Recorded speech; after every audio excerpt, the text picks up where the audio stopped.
So, I want to start today with a question about desire. And I don't mean the simple stuff like, wanting a coffee or a promotion. Mhm. I'm talking about that deep, that bone deep ache to be somewhere else, to be someone else. Right. We've all had that moment, haven't we? You're sitting in your office under the fluorescent lights, or maybe you're walking through your hometown past the same shops you've seen for 20 years, and you just get this pull towards something Yeah. more. A little bit of danger. A little danger, a little magic, a narrative where you aren't just, an extra in the background of someone else's life. It's the escapist fantasy. I mean, it is the engine that drives the entire fiction market and, frankly, a good chunk of the entertainment industry. It's Yeah. the classic call to adventure. Exactly. But here's the problem with fantasies. We usually only imagine the good parts. Other ways. We imagine the magic powers, the flying, and let's be honest, the handsome princes.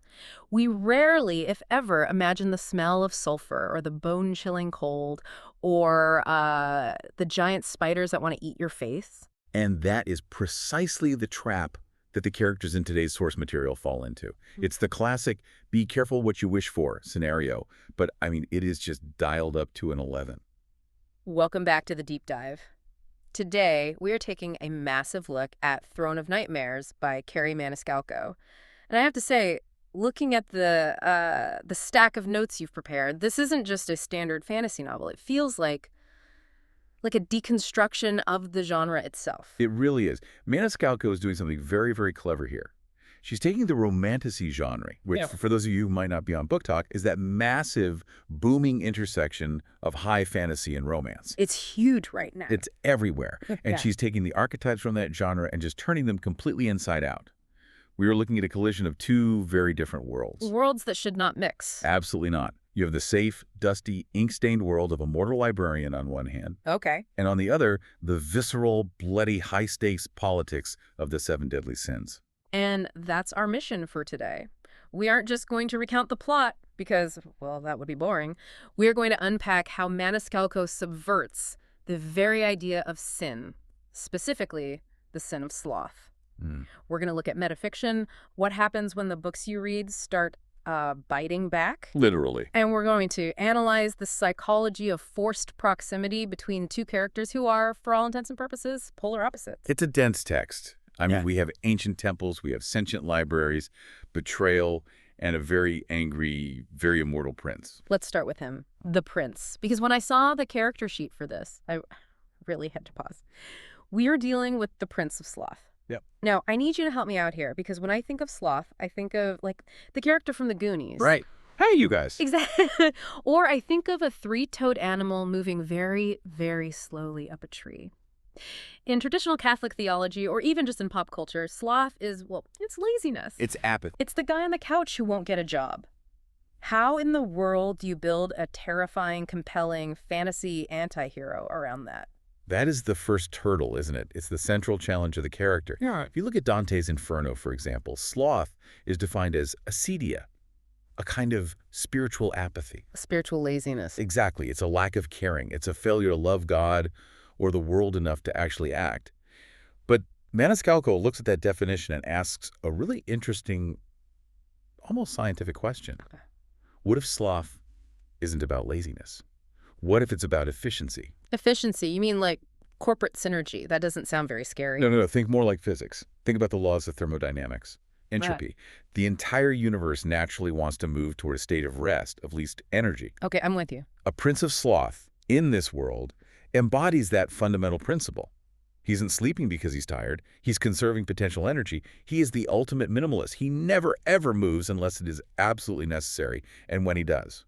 It's for a very specific, calculated reason. So he's not a couch potato. He's a sniper. That is a perfect analogy. That's exactly it. Think of an apex predator. A lion sleeps 20 hours a day. Right. Is the lion lazy? Of Yeah. course not. It's conserving calories because when it wakes up for those 4 hours to hunt, it needs 100% explosive power. All its energy is focused on that one task. Precisely. In the text, this character, Prince Sloth, is described at one point as violence made flesh, but it's a controlled violence. It's a calculated, efficient violence. That is a terrifying rebrand of a sin. So instead of a guy who won't do the dishes, we have a guy who calculates the exact caloric cost of snapping your neck. And finds the most energy-efficient way to do it. Yes. And that, I think, Makes him incredibly unpredictable. You never know when he's going to switch from being this inert, statue-like figure to a killer. Okay, so let's see this theory in action. Section 1 of our breakdown takes us straight into a heist. It does. And immediately, the vibe is heavy. We aren't in a shiny castle or a throne room. We are on a place called Mount Lyra. Yes. We open at the Temple of Nyantha, the goddess of night, and we really need to dwell on this setting for a moment because the atmosphere does so much of the heavy lifting for the story. It sets the whole tone. It really does. Maniscalco describes the temple as being built from these opaque black stones that glitter with silver mica, like a captured night sky. So it sounds beautiful, but in a very don't touch anything kind of way. Exactly, it's oppressive. Mm. The silence is described as having a physical weight to it. The temple isn't just a building, it's a trap. It's designed with sheer drops, hidden spikes, and shadows that feel solid. Wow. It's a physical manifestation of the goddess herself. Beautiful, dark, and utterly treacherous. It's designed to lure people in with just enough information and then kill them. And Sloth is here, basically breaking and entering. Who is he with? Because, you know, these dark, brooding princes usually work alone. He's with his right-hand man, Xavier, and Xavier's title is his master librarian. Wait, hold on. A prince of hell has a master librarian. He does? That implies he has a library worth managing, which is not what I expected. And that's a detail we absolutely shouldn't just gloss over. It's key to his character. House Sloth's domain in the underworld isn't a place of torture or excess. It's a court of scholars. So they're the nerds of hell. They are the nerds of hell, yes. Yeah. They value knowledge above all else. They aren't warmongers like House Wrath or hedonists like House Lust. They are the keepers of secrets, the archivists. Okay, so that makes sense then. Sloth and his head researcher are infiltrating this deadly temple to steal a book. The Liber Noctem, which translates to the Book of Nightmares. This is our MacGuffin. This is our MacGuffin, yeah. Can you just quickly define that for our listeners who might not be huge film buffs? Sure. A MacGuffin is a term that was popularized by Alfred Hitchcock.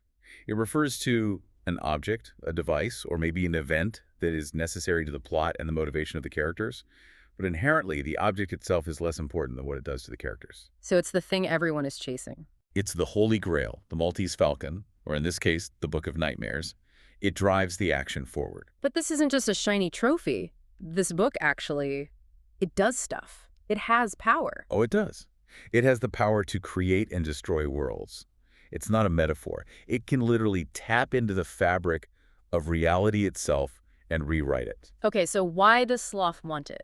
Is he trying to take over the world? Because that seems like a lot of work for a guy representing the concept of sloth. That's the beautiful irony of it. He doesn't want to use it at all. He wants to archive it. He wants to put it on a shelf. He wants to lock it away in his most secure vault so that no one else can ever use it. Specifically, he wants to keep it away from the goddess of night, its original owner. He views himself as a gatekeeper. A cosmic librarian. Basically, yes. Yeah. He's the adult in the room trying to take the box of matches away from the pyromaniac children. I see. So he's not the villain here, not necessarily. He's the containment unit. He's the guy saying, no, we can't have nice things because you'll blow up the planet. He's an anti-hero, absolutely. He's doing a bad thing, breaking into a sacred temple, stealing a divine artifact for an arguably noble reason: stability. He just wants the world to stay quiet so he can go back to his books. A relatable motivation. Very. But the temple has defenses, of course it does. And this is where we see that sniper energy you mentioned earlier. We meet the Nocturnus. The Shadow Wraiths. Yeah. And these are nasty pieces of work, truly. The text describes them as sentient shadows that possess corpses. So you have to imagine a skeleton or a fresh body suddenly being jerked upright by this dark spirit, and its eyes start glowing crimson. And they feed on fear. They feed on fear. The more scared you are, the stronger they get. Okay, and the temple has wards against magic, which is a key detail. So Sloth can't just snap his fingers and vanish them. Exactly. The wards are a dampening field. They neutralize his supernatural abilities. He has to get his hands dirty. And this is where the traditional Sloth archetype is just completely shattered. He fights with a dagger in his wings. His wings, okay, I always imagine wings as being kind of cumbersome in a close quarters fight. Like, wouldn't they get in the way? You'd think so, but not for him. Yeah. The text describes his movement as a dance of death. It's incredibly fluid. He uses the wings as shields to block blows, but also as bludgeons. He's using the bony leading edge to swipe enemies off their feet. So they're functional. Highly functional. He's severing heads, he's shattering kneecaps, but, and this is the key, he's calm. The book actually calls it a killing calm. That phrase really sticks out to me. Killing calm. It's so chilling. It's the absolute opposite of a berserker rage. A prince of wrath would be screaming, hacking away with abandon, fueled by emotion. Sloth is analyzing vectors. He's calculating the precise amount of force needed to decapitate a wraith, and he's using not a single joule more energy than necessary. No. He isn't wasting energy on anger or fear. He is just removing the obstacle. That's almost more disturbing than a rage monster. It's clinical. It's industrial-scale violence executed with the precision of a surgeon. It really emphasizes that he is not human. He might look human, mostly, but his psychology is fundamentally deeply alien. So he clears the room of these shadow zombies. He gets the book. He's dusting off his hands, thinking, job well done, time to go home. And then, the betrayal. The twist. And this is interesting because Sloth, for all his intelligence and calculation, he completely misses it. Xavier, his master librarian. His most trusted subordinate. He turns on him. Once the immediate threat of the Wraiths is gone and the book is secured, Xavier makes his move. He plays the long game. He does. He reveals he's been working for the Goddess of Night all along. He takes the Liber Noctum right out of Sloth's hands. Why? I mean, is it just for power? Or is he a true believer? The text suggests it's a mix of religious zealotry and raw ambition. He genuinely seems to serve the goddess.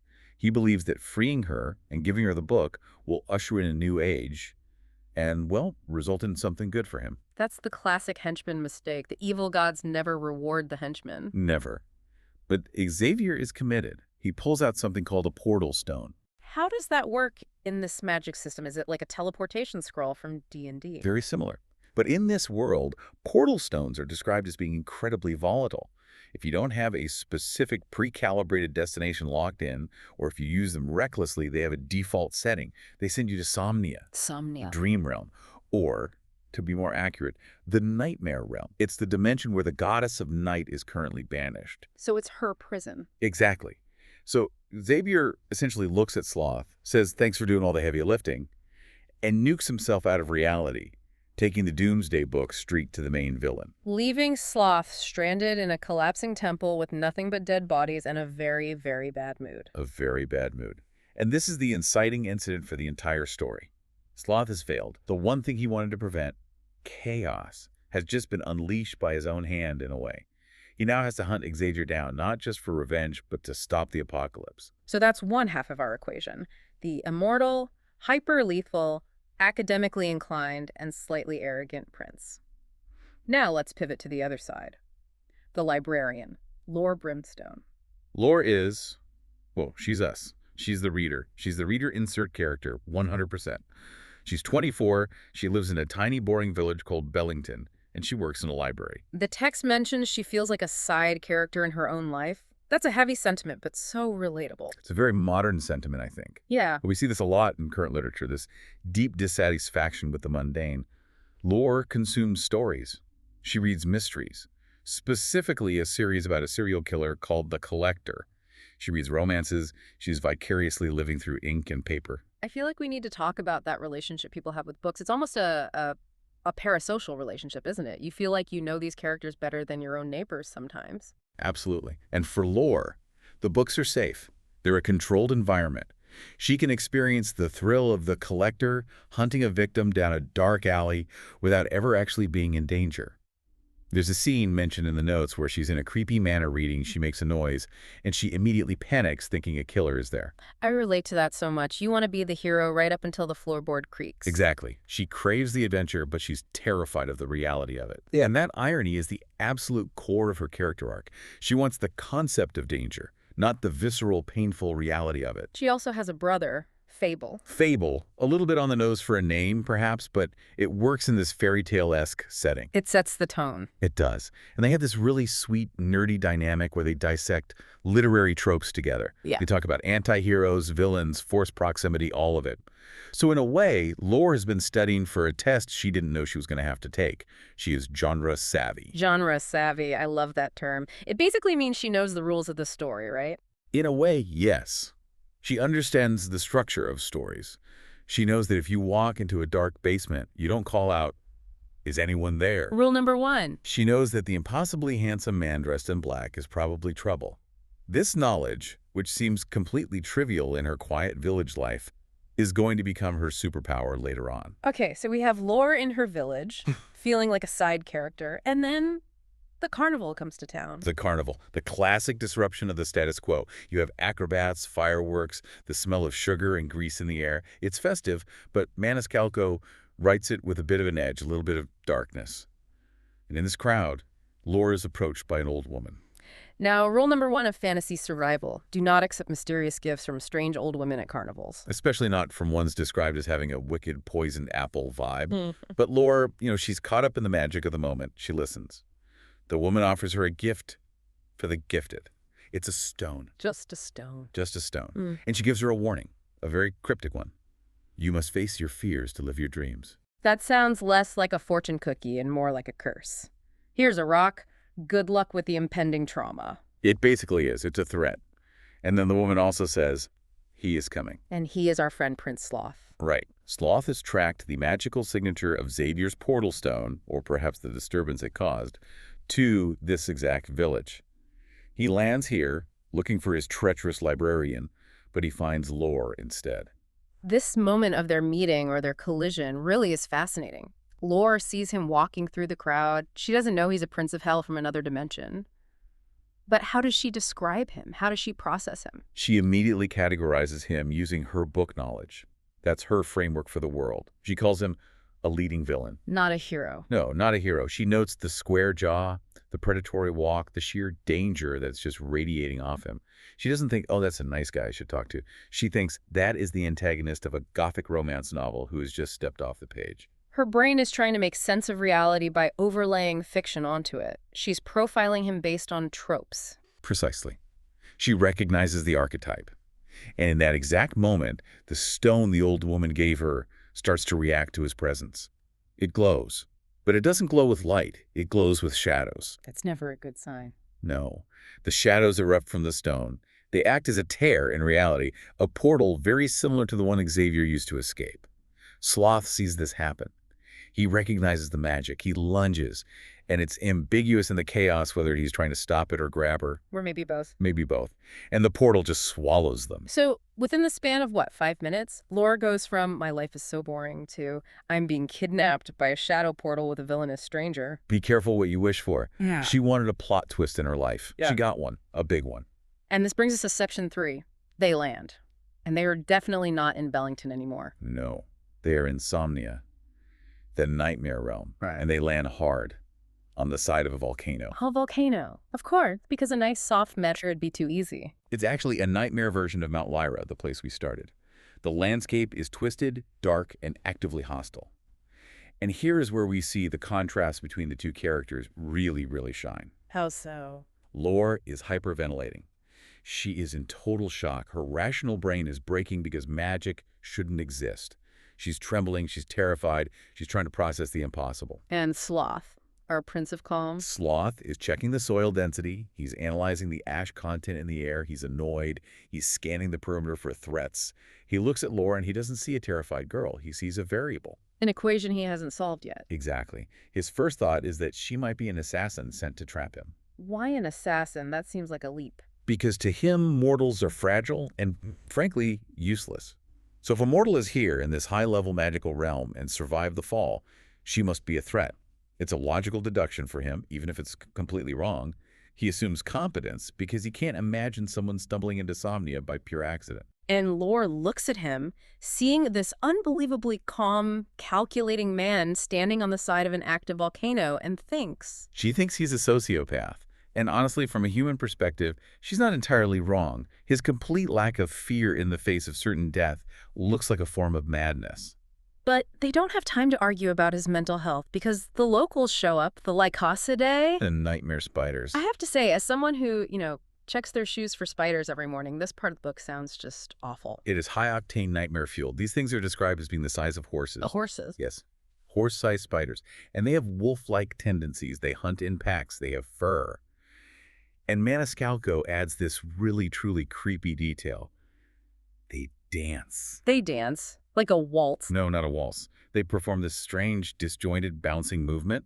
They sway back and forth. And Lore, in her terror, asks why they're doing that, And Sloth explains it's a fear tactic. Oh, wow. They want to disorient their prey. It's psychological warfare played by giant arachnids. That makes it so much worse. It implies a level of intelligence that's just, ooh. It does. So they're surrounded. The pack is closing in. Sloth steps up. He still has his dagger from the temple, but again, no magic. The realm is suppressing his power, or he's too far from his source of it. So he has to fight physically again. He does. And he does something really interesting here. He could fly away. He has wings.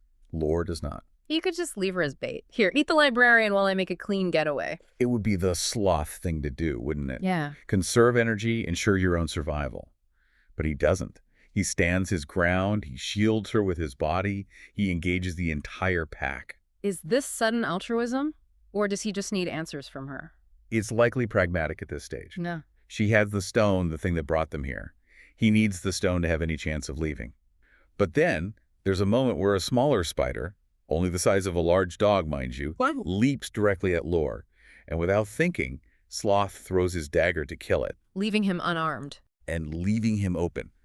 A massive spider leg, like a spear, impales him through the side. Ouch. That's gotta hurt, even for a prince of hell. It's a bad wound, a mortal wound for anyone else. He goes down hard. And at the same time, the volcano starts to rumble, because why not add an eruption to the spider attack? Of course. The ground is shaking, lava is starting to flow. And Lore has a choice. The leading villain who kidnapped her is down. The monsters are closing in. She could run. She could try to hide. But she doesn't. She No. acts on pure instinct. She scrambles over and grabs him. And this the turning point. The moment she touches him, the stone, the gift, activates again. It reacts to her. It reacts to her intent, her desperation. Yeah. And Sloth, even through the pain, recognizes it this time. He realizes it's not just a portal stone, it's a phoenix tear. A phoenix tear. Okay, we need to put a pin in that because that sounds like some deep lore. What is a phoenix tear in this universe? The mythology is that the goddess of night, Nyantha, caught the last tear of a grieving phoenix millennia ago. Yeah. It's a relic of the old gods. It has immense power, capable of bridging worlds, healing, all sorts of things. And it's not something you just find at a carnival gift shop. Definitely not. The fact that Lore has it is a huge, universe-shaking deal. It implies destiny, or at least a very powerful entity manipulating events. Right, so the tear reacts. It reacts to her distress and her desire to save him. It wraps them both in shadows and teleports them away milliseconds before the lava and the spiders would have killed them. Saving them both. So she saves the guy who just saved her. A life for a life. The transaction is balanced. The debt is paid. They wake up in a meadow. This is section 4, the safe house. And I'm using very heavy air quotes there because insomnia is anything really safe. Not really, no. They are near a stone cabin. It's raining. Sloth is alive, which shocks Lore. And his massive gaping wound heals completely in about an hour. Okay, that's her definitive proof that he is not human. Right. Any lingering doubts are gone. But he has a new souvenir from the experience. A tattoo. A gold phoenix has appeared on his chest, right over his heart. He didn't have that before. Where did it come from? It appeared during the transport. It's a brand. It suggests that by interacting with the tear and with Lore, he's been marked by this ancient magic. He is now bound to this quest, and to her, whether he likes it or not. And he's a control freak. He would hate that. He is infuriated. He did not consent to this bond. Let's talk about the metafiction element here, because they find this cabin and Lore starts freaking out again. But not because of monsters this time, but because of, like, the architecture. Yes, it's brilliant. She recognizes the house. She turns to Sloth and says, "This is Jessamiah's house." And Sloth is, of course, like, who? Exactly. And Lore explains that Jessamiah is a character from one of those horror novels she read back in Bellington. In the book, Jessamiah is a sweet old lady who lives in a cabin in the woods, who turns out to be a redcap. For those of you who aren't up on your deep-cut folklore, what is a redcap? A redcap is a particularly nasty type of goblin from border folklore between England and Scotland. They are known for soaking their caps in the blood of their victims to keep them red. They're murderers. So, a cannibal? Yes. In the book, Lore reads, Jessamiah is a cannibal who eats travelers. So Lore is realizing that her fiction is this world's reality. Or rather, that Somnia, the nightmare realm, pulls from the visitor's mind.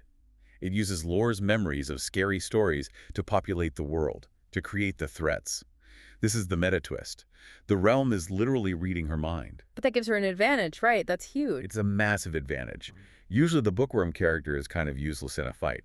Here, she's the intelligence officer. She's the mission briefer. She knows the monster's name. She knows what it eats. She knows its attack patterns because she read the book. That's brilliant. So Sloth provides the muscle, but Lore provides the strategy guide. She has the walkthrough. Exactly. And when Jessamine actually shows up, riding a giant wolf that is described as being the size of an elephant, and she's throwing axes, Of course she is. Sloth doesn't hesitate.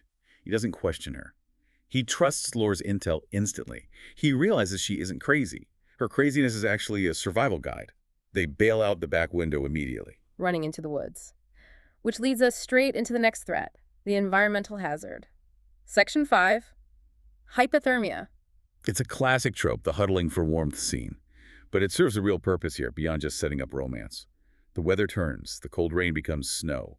Lore is human. She is soaking wet, her adrenaline is fading, and she is freezing to death. And Sloth, how's he handling the cold? Sloth is an immortal creature of the underworld. He runs hot. His internal body temperature is naturally higher than a human's. So for him, he's fine. He's just annoyed by being wet. And this forces that forced proximity we talked about at the top. He can't just let her die. He can't. He needs her, or he needs the phoenix tear she's carrying. There's a scene where he ties her to a tree branch high up to keep her safe from wolves while he scouts the area, and he starts calling her Peaches. Peaches, that seems uncharacteristically affectionate. Or is it mock? It's 100% a taunt. Yeah. He's trying to annoy her. He knows that anger increases your heart rate, it keeps the blood pumping. He's literally using psychological irritation as a medical intervention. That's amazing. He wants her to stay awake, and he calculates that the best way to do that is to make her angry enough to want to punch him. That is actually very clever. And so on brand for him, he's manipulating her emotions for maximum efficiency. Exactly. But eventually, the cold wins. The taunting stops working. She's dying. She's starting to hallucinate. Her lips are blue. A pack of wolves is circling the tree below. Sloth returns just in time. He realizes he has to do something more. Yes. He gets her down from the tree, carries her to a cave near a river to mask their scent. And we get the huddle for warmth scene. But you mentioned in your notes that Maniscalco writes it with a lot of tension. It's not just, oh, let's cuddle. No, it's desperate. It's clinical. Sloth has to strip them both of their wet clothes, which creates this incredible vulnerability, and use his own body heat to essentially jumpstart her system. He's acting as a living radiator. It strips away all the titles, the prince and the librarian. It's just two bodies trying to survive entropy. And it breaks down Sloth's barrier. He spends so much of his existence being detached, being Sloth. But here, he is actively caring for something fragile. The text describes him detangling her hair, checking her pulse. He's investing a huge amount of energy into another being. Which violates his whole philosophy. Exactly. She is making him break his own fundamental rules just by existing. He is expending energy with no guaranteed return on his investment. That is the real beginning of his character arc. He's changing. And once she's stable, once she's out of immediate danger, Sloth tries to magic them out. He tries to open a portal home. He's thinking, okay, she's warm, we're done here, let's go, and nothing. The magic just clunks out. Section 6, the big realization. Sloth finally understands why his magic is dead. Xavier didn't just steal the book and run. He triggered the trials of unbinding. That sounds incredibly ominous. What does unbinding mean in this context? It's a magical lockdown. Somnia is sealed, no one in, no one out. The trials are a series of tests, like a divine gauntlet, designed by the old gods, or maybe by the Liber Noctem itself, to test anyone trying to unlock the goddess of night. It's an ancient security protocol. So they are trapped in a game. A game rigged by the old gods. And Sloth suspects Lore is the key piece on the board. He starts to think she might be something called a dreamweaver. Okay, define that for us. A dreamweaver is a rare, powerful being who can manipulate reality through dreams or stories or belief. If Lore is one, it means the trials will be tailored specifically to her psyche. So her fears. Her fears, like the Jessamine book, will become the literal levels of the game. So her own imagination is being weaponized against her. The more creative and well-read she is, the more dangerous the world becomes. Yes. And to confirm this terrifying suspicion, Sloth does something really cool. He astral projects. He leaves his body behind in the cave with Lore. Yes. He projects his mind, his consciousness, back to his house of sin in the underworld. Specifically, he goes to his library. I love this part. His library isn't just a room full of books. No, it's a sentient, ancient tree of knowledge. And it's sassy. It gives him attitude. I want a sassy tree library so badly. Don't we all? But the tree confirms his worst fears. The unbinding has officially begun. It tells them there are 5 rounds, 5 chapters of psychological horror they have to survive. And if Lore dies, what happens then? The game might end, but the book might default to the goddess anyway. Or the world remains unstable and locked down. He can't risk it. Sloth needs Lore to survive all 5 rounds to stop the apocalypse. He effectively has to become her bodyguard and escort her through her own worst nightmares. So the stakes are finally set. They're stuck together, they annoy each other immensely, and they have to survive 5 nightmares tailored specifically to Lore's deepest fears and her bookshelf. It's the ultimate test of their strange partnership. Sloth provides the physical protection. Lore has to provide the narrative resilience. She has to be brave enough to face the very stories she used to read for fun. It's such a compelling setup. It really asks the question, is knowing the story enough to survive it? Can being genre savvy actually save your life? And on the other side of that coin, is the safe life really safe if it leaves you completely unprepared for reality? Lore wanted to be a main character. Well, guess what? Main characters suffer. They get traumatized. That's the price of admission to the story.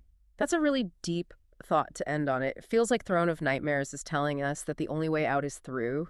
You can't just skip the scary chapters if you want to get to the happy ending. Exactly. You have to face the spiders. You have to write your own way out. Well, that is all the time we have for this deep dive. Whether you're a Prince of Sin calculating the trajectory of a falling spider, or just a reader dreaming of a little more adventure, stay warm, watch out for old ladies with mysterious rocks. And maybe double check your shoes in the morning. And we'll see you in the next chapter.